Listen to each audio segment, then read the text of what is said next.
ब्रह्मणोऽस्य मुखमासीत् बाहोराजन्यकृतः ऊरोदरस्य यद्वैश्यः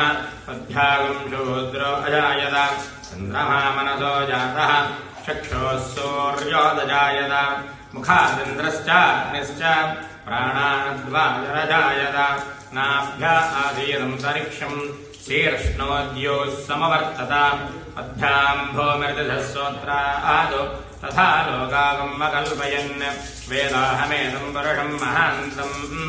आदित्यवर्णम् तमसस्तपारे सर्वाणि रूपाणि विजज्य धीरः नामानि कृत्वाभिवदन्यदास्ते धाता पुरस्ताद्यवदाजहार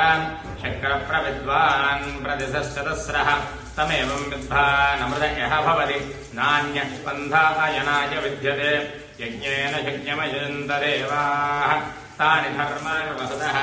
रजः सामानि जग्निरे छन्दागुंसि जग्निरे तस्माद् यजुस्तस्मादजायत तस्मादश्वा अजायन्त